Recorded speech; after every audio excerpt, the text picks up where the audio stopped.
Hi everyone. A lot of times people ask me, how do I prepare for a keynote? I'm about to give a keynote in a few minutes, so I thought I'd make this video for you real quick.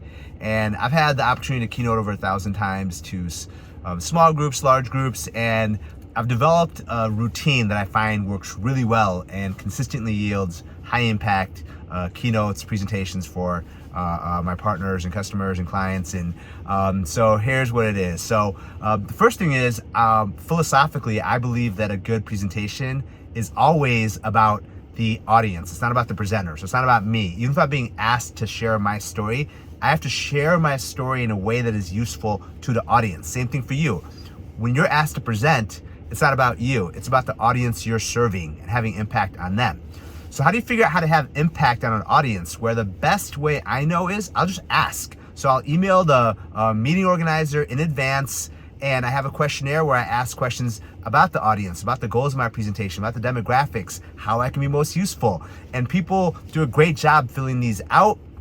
And then I'll take that and I'll review it. If I have questions, I'll call the meeting organizer and I'll say, hey, I have a question about this.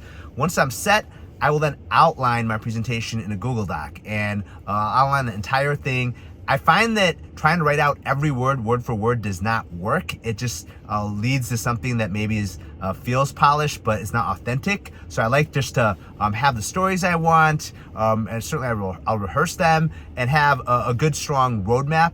And then I'll fill all that out. And then from there, I'll rehearse the presentation, ensure that it feels right, it's the right length. I'll also create my PowerPoint, right? And have all the visuals set up. And at that point, I feel pretty good. I've done all the prep prior to the day of the event. And the day of the event, like today, I'm about to go keynote, right? I have a routine for that. And what I'll do for that is I always get a short workout in. It could be short or long, but at least 10, 15 minutes of cardio. If I have time, I'll do 30 minutes or 45 minutes. And then I will review the entire presentation. I'll give the entire thing from start to finish. I'll go through every page in the deck, in the PowerPoint deck. I won't skip anything. I found that this is what a lot of people skip. They won't actually do the hard work of reviewing. Even if you've given a presentation 50 times, I believe if you review it the day of and go through the whole thing, you will be more alert, you'll be more crisp, you'll be more polished, you'll just know what you're doing, you'll catch the little things, and if something changed, you'll catch it in time for your audience, right? And that's what is required for a professional. Like, so if you consider yourself to be at that level where you're doing this, you're being paid for it, and it's important for you to do a good job, you really don't want to skip that step of rehearsing, in my opinion.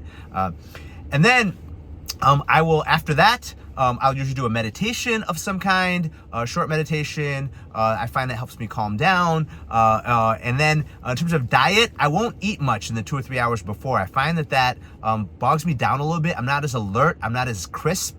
I won't drink caffeine right before either. And so then I'll usually show up at the client site. Right now you see me at the parking lot here well in advance. I like to be there half hour, 45 minutes. If I'm flying, I always fly the day before. Keep in mind, people have plans sometimes a year in advance for you to be there, so you can't be late.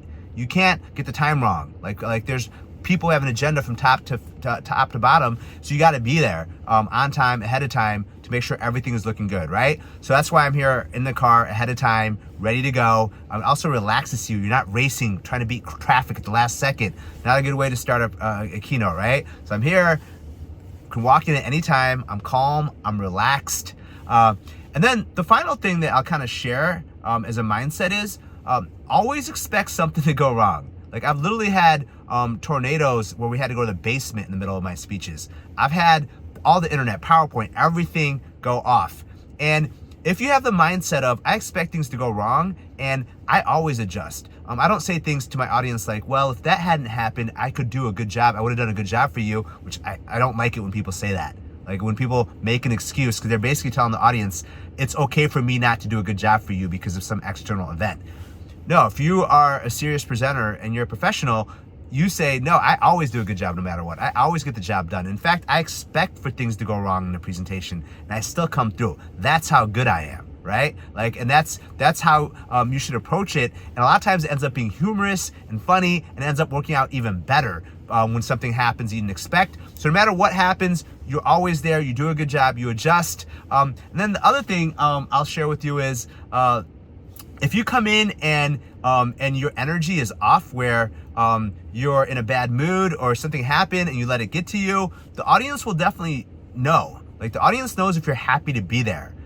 That's why those things like meditation, exercise, calming yourself, centering yourself are so critical. You can't really hide who you are. It comes out, right? So you want to honor the audience, make sure you're there, you're happy, you're ready to go, and you give them your very best, right? And then afterwards, when you come home, give yourself some time to relax and to calm down, because I find that I put so much energy. It's like thousands of kilowatts, just tons of voltage coming out for me to engage the audience, that all of a sudden I'm so tired. And my family knows, I've told them, it really is an exhausting process. Sometimes I just need to be able to crash. So give yourself that time and space to wind down, and then reflect on what went well, what didn't go well, what you could have done better, and hopefully you had a great time. So those are my tips on speaking. It's a lot of fun. It's an act of service for an audience. I also like to experiment with different stories so I can learn something new, but hopefully you enjoyed that and you learned something new about the next time you present.